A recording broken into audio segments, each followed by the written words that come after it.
Buenos días, estimados asistentes.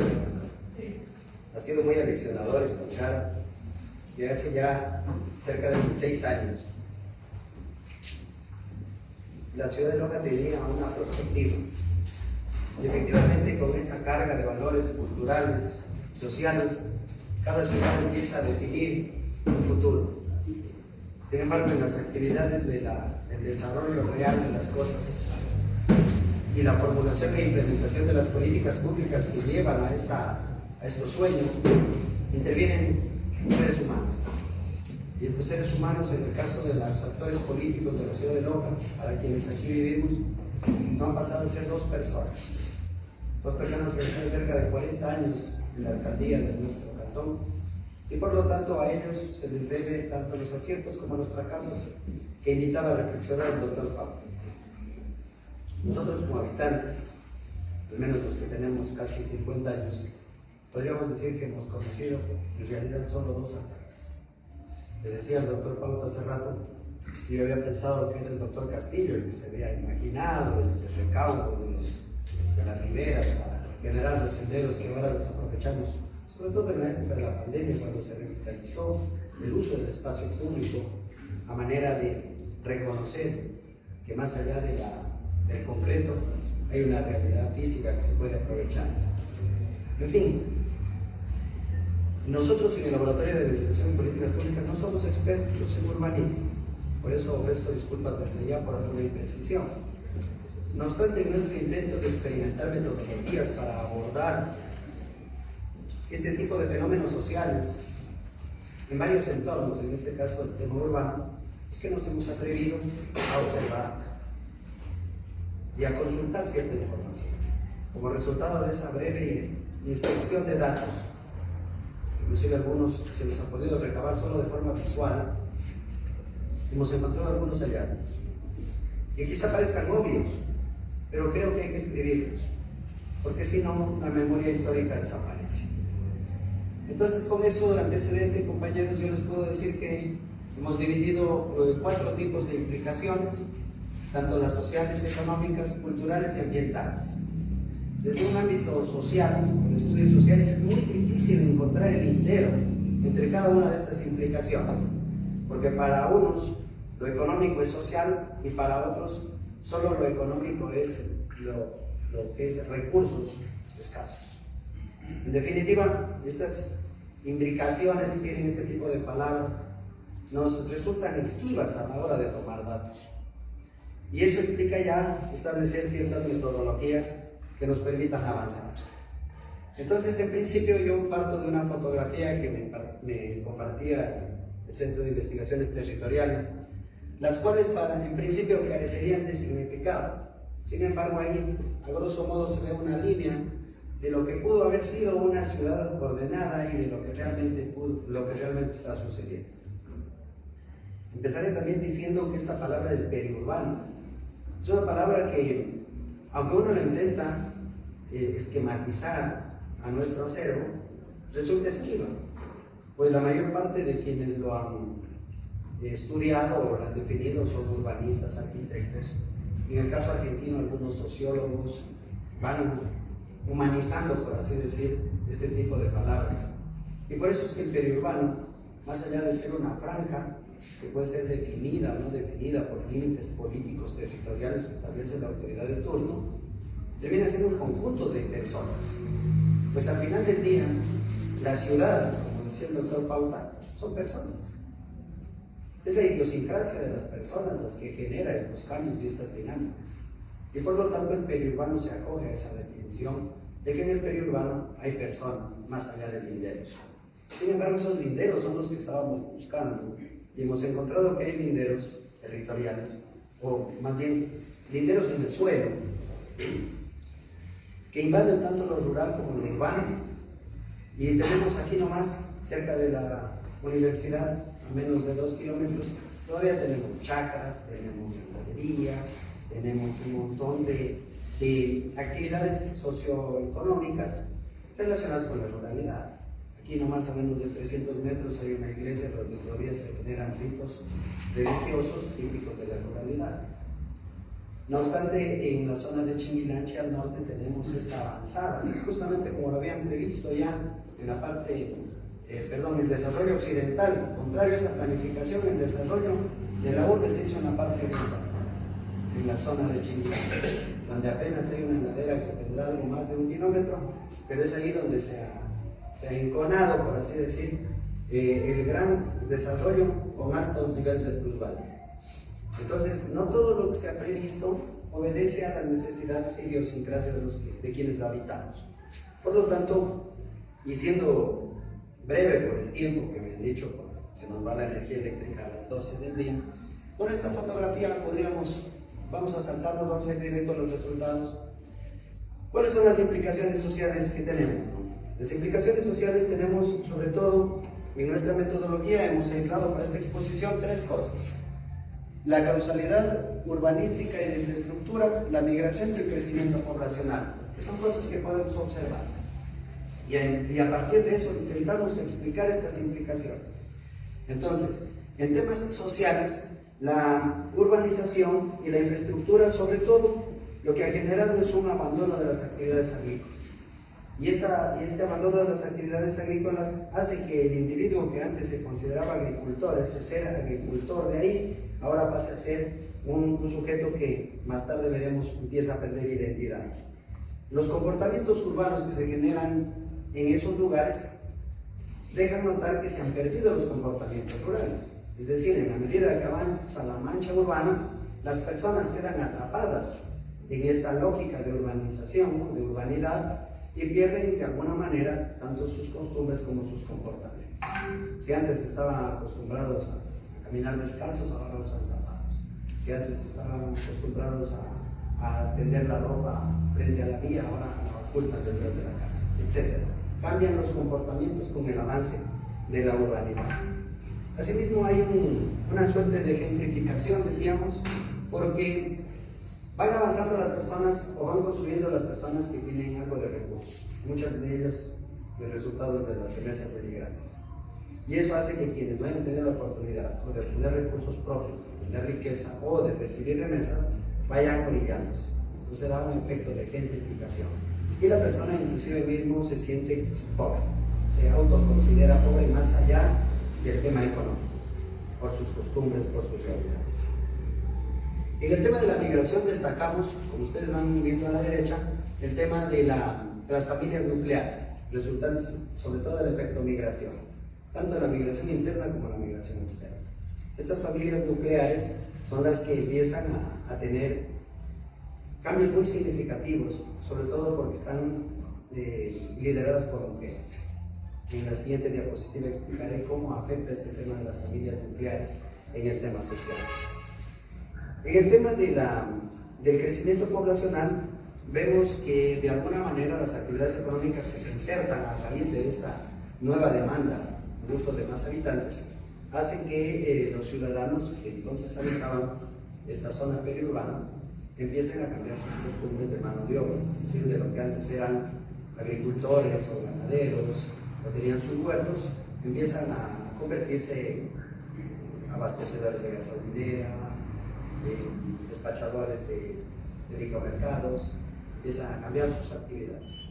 Por lo tanto, es que el tema del periurbano, ustedes verán, me adelanto a una conclusión, es pues muy dinámico.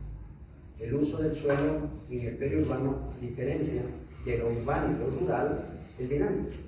En lo rural, de alguna manera, el uso del suelo es relativamente estable, es decir, los cambios se verán en 15, 20 años. En lo urbano también se pueden observar cambios entre 5 y 10 años, pero en cambio en el periurbano se ven todos los días. Cada día crece una casa, se abandona una chata, hay un incendio, cambian las realidades y con eso cambia la gente. Con respecto al tema de las familias nucleares, este es un estudio complementario que me ha pedido el grupo de compañeras que estudia este tema. Hicieron alguna introspección en cada uno de estos hogares y empezaron a encontrar que, sobre todo, el tema de las familias nucleares daba lugar a que, si bien no se han avanzado mucho, existe una alta concentración, digamos, de empoderamiento femenino pero no hay una conciencia de igualdad de género. Inclusive entre las mujeres que habitan en esa zona no existe una suerte de solidaridad. Cada cual ve a su núcleo familiar como la prioridad y no necesariamente la prioridad colectiva. Por lo tanto, vemos que este tema femenino, este tema de enfoque de género, resulta un reto para insertarlo en este tipo de ambientes de convivencia.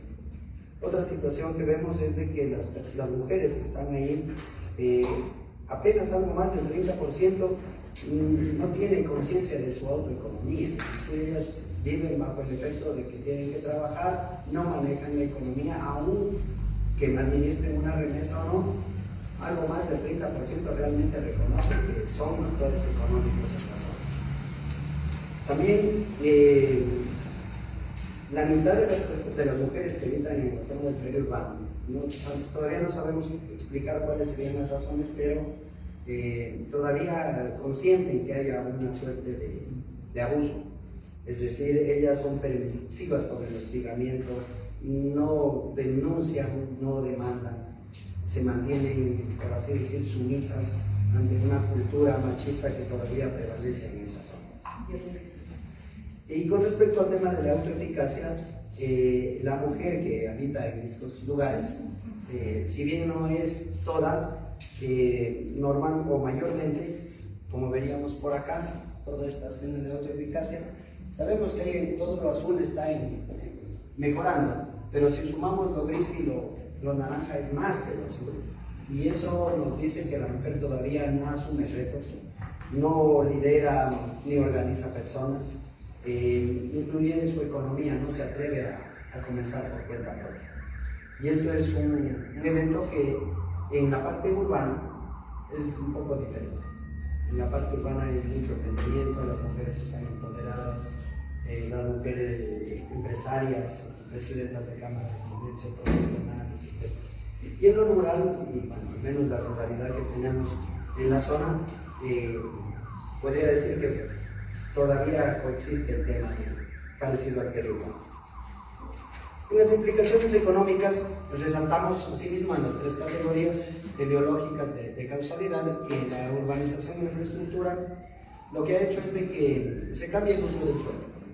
Es decir, vamos creciendo en concreto, van habiendo más residencias, más construcciones, y producto de esta nueva reconfiguración existe inclusive una falsa sensación de desarrollo. Las personas, no importa cómo encienden la entrada, cambien las casas, pongan una losa, hagan cualquier cosa de concreto en esta zona periurbana, les da una falsa sensación de desarrollo, sin darse cuenta que están perjudicando el paisaje, que están perdiendo inclusive cierta lógica natural. Vemos que hay un problema de aguas, cada vez que hacen techos más grandes y van haciendo los afluentes, donde está el desahogo de aguas lluvias, se empieza a generar sequías, genera acumulación de aguas en terrenos que no estaban preparados para ello, empiezan a haber derrumbes, qué sé yo, hay una serie de implicaciones de carácter inclusive ambiental, producto de una mala gestión del concreto en el periurbano, por así decirlo. Ni siquiera el desarrollo, es el concreto. Lo que quieren es cambiar el adobe por el ladrillo, pensando que el adobe es malo y es bueno. Quizá cambian un poco la ubicación de la casa con respecto al sol y el aprovechamiento de los vientos, porque eso es muy ordinario, mejor se hace al frente de la vía, donde ha planificado la carretera. Entonces, todo este tipo de comportamientos hace que las implicaciones económicas en lo que es la urbanización y la infraestructura se puedan afectar en este tipo de cosas. También se ve que en esta urbanización y infraestructura hay un catalizador para una mayor urbanización. Es decir, en la medida que van avanzando las urbanizaciones, los precios de cada terreno se valorizan y por lo tanto hay más incentivos a que los dueños originarios empiecen a volverse emprendedores de urbanizaciones. No es raro que un señor que tenía antes unas 2 hectáreas dedicadas a pastizales y a la ganadería, aún sea de supervivencia, ve la oportunidad de aquilatar el precio porque está cerca de la ciudad. Entonces empiezan a hacer urbanizaciones desordenadas, fraccionamiento, parcelamiento, y ven la oportunidad de volver al territorio una moneda. Por lo tanto, generan una burbuja especulativa del precio de la tierra y se empieza a generar inclusive un abuso del uso del terreno, porque hay terrenos, como decía el doctor Pauta, que ya han sido diagnosticados técnicamente como no útiles para el tema de la construcción, y sin embargo se los venden. Un ejemplo triste que tenemos nosotros es la parte occidental de la banda, donde se ha tenido la oportunidad de caminar por ahí en el año, casi en el año 2000, 2005, se cayeron o se derrumbaron, se como que ha caído una bomba atómica, cerca de 30 casas que se hundieron una tras otra y se quedaron a 45 grados de pendiente, producto de lo que urbanizaron. Sí. Y sin ver ningún estudio técnico, dieron los permisos y muchas economías familiares se perdieron ahí. Hay un riesgo de la sostenibilidad de las actividades económicas porque si bien antes había en la zona de Amable María mucha ganadería y ganadería de leche, si bien sin pasar el proceso ideal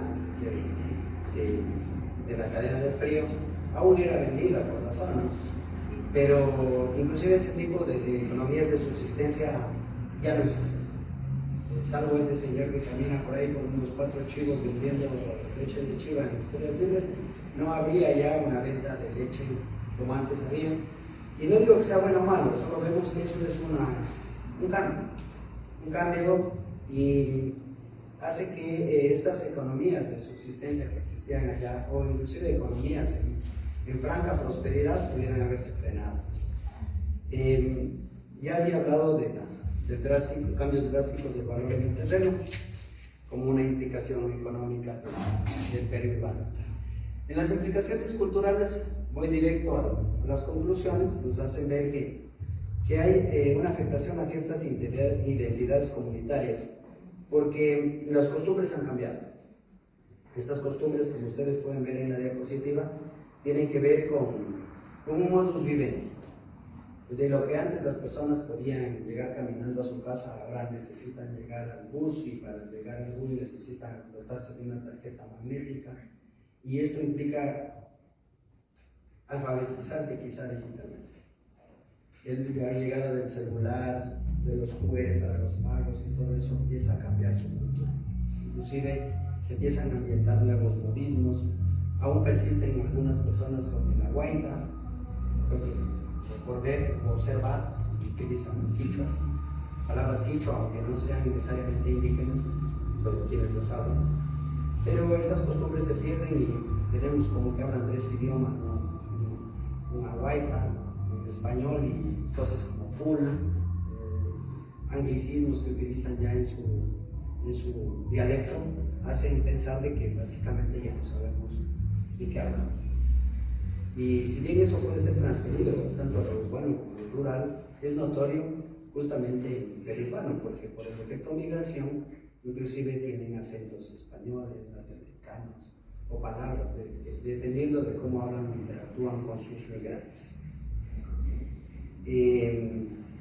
Vemos cosas tan sencillas, que casi todo el periurbano está lleno de macetas.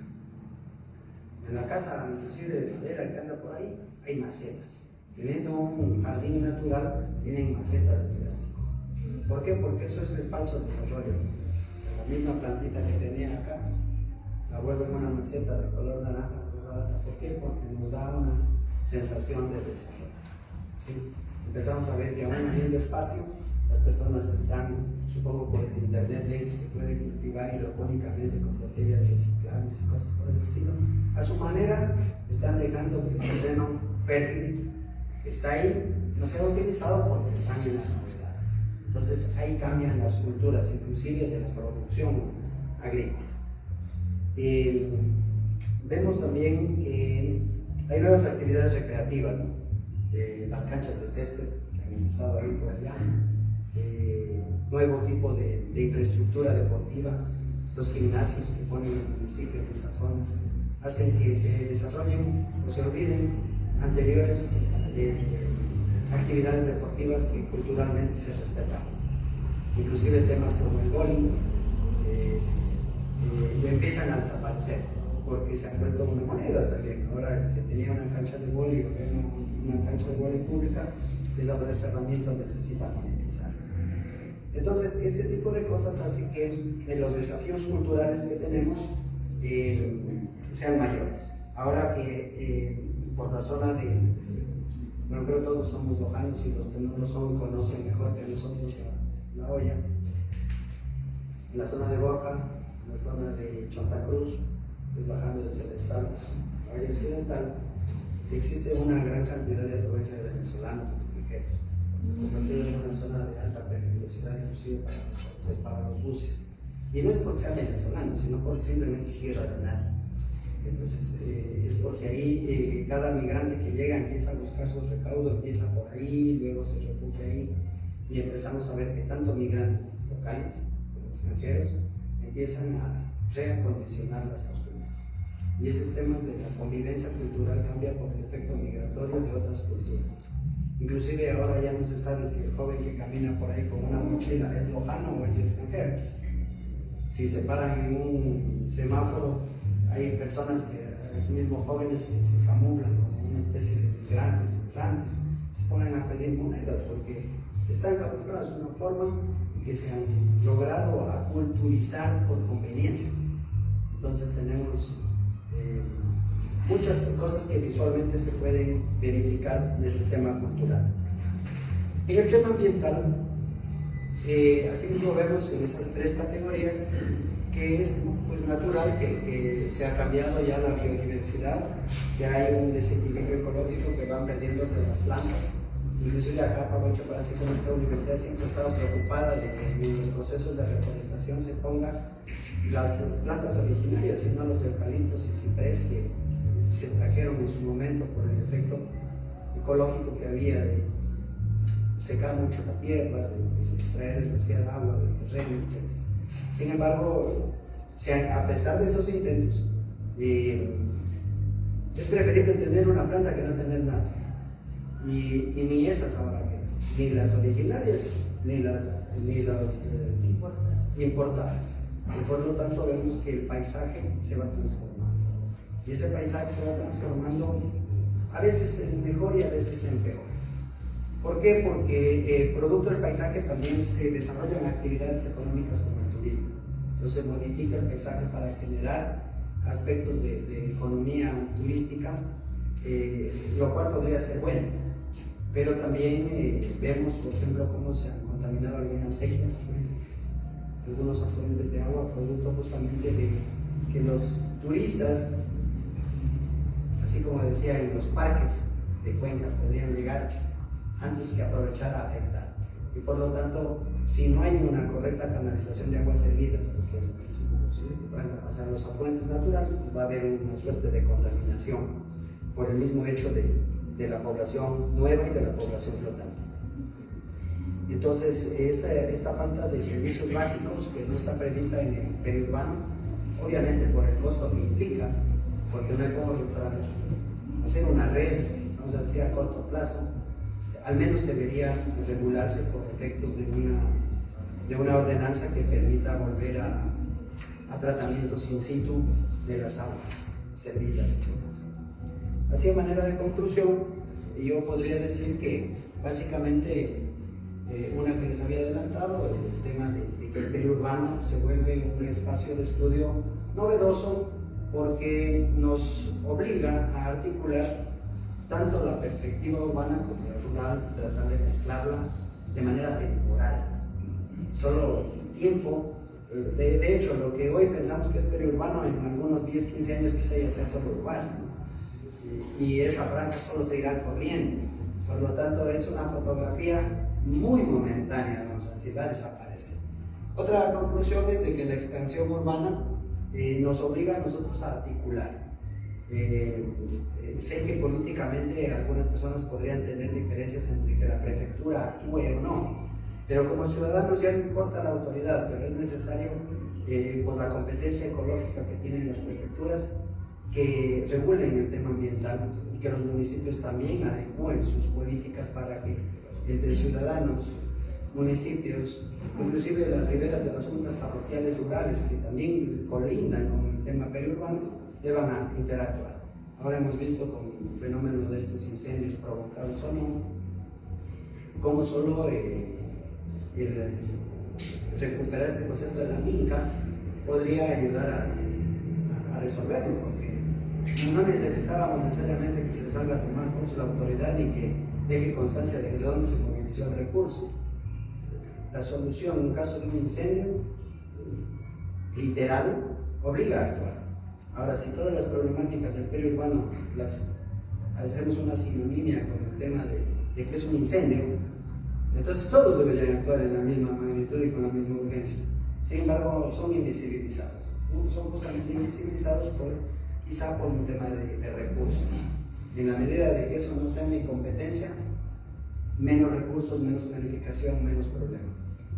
Entonces, quizá aquí lo que habría que aprovechar es que al ser grandes poblaciones en el periurbano, como lo que últimamente sucedió para las elecciones, si un colectivo organizado en el periurbano toma la fuerza del colectivo, realmente tendría modos de presionar políticamente a sus futuros mandantes de que hagan políticas en beneficio de dichos conglomerados. No obstante, como les decía, las mujeres en una gran parte no están colectivamente organizadas ni asumen retos, y los hombres se encuentran en el exterior o fuera de Loja trabajando, entonces son como tierra de nadie. Y sin embargo, cuando hay que tomar los votos, el político va a llegar o vamos a llegar a solicitar su elección, pero ese es el único mecanismo de presión que tendríamos nosotros para poder trabajar de forma articulada. Porque cuando uno hace políticas públicas de forma articulada e integral, no solo se refiere a que los que van a ejecutarlas deban definirlas, sino que también tienen que hacerlo quienes las vamos a sufrir. Es decir, si el ciudadano no se mete en la jugada, tiene que atenderse a las consecuencias. Y quizá eso sea una de las justificaciones que hemos invitado a muchas personas del periurbano para que nos ayuden. Nosotros, como buen amigo, vamos a decir, a ayudar a definir estas problemáticas y las soluciones que podríamos hacer llegar al municipio. Entonces, este tipo de situaciones que ya son un poco más específicas, como la problemática en sí misma, la alteración del uso del suelo, los cambios patrimoniales, la afectación patrimonial que existe en algunos entornos, y sobre todo las cosas que genera el avance de la urbe, nos invitan a nosotros, estimados amigos, a que debamos aportar.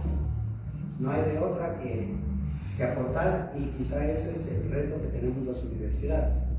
Nosotros no tiene sentido que vivamos estudiando, ni publicando, ni escribiendo esto, más allá de satisfacer el ego personal del autor. Hay cosas que no se leen. Por lo tanto, no es nuestro interés como laboratorio escribir artículos ni hacer cosas. Nosotros queremos provocar cambios, impactar en la sociedad. Y esa es la utilidad de estos talleres y la utilidad también de los laboratorios. Ahí pues mi intervención, compañeros. Yo espero al menos haber influido en una reflexión, que es lo que se esperaba con estos resultados. No es hora todavía de hacer una evaluación de las políticas públicas, porque también hemos detectado que el ser humano, el propio ciudadano, no tiene conciencia de las políticas públicas existentes. Es decir, solo apunta a la autoridad, sin saber exactamente si fue una ordenanza, si fue un reglamento, si fue una ley o si fue un cambio demográfico como estos, los que están generando los nuevos problemas. Por lo tanto, el involucramiento y la participación civil es necesaria, forzosa y urgente. Muchas gracias.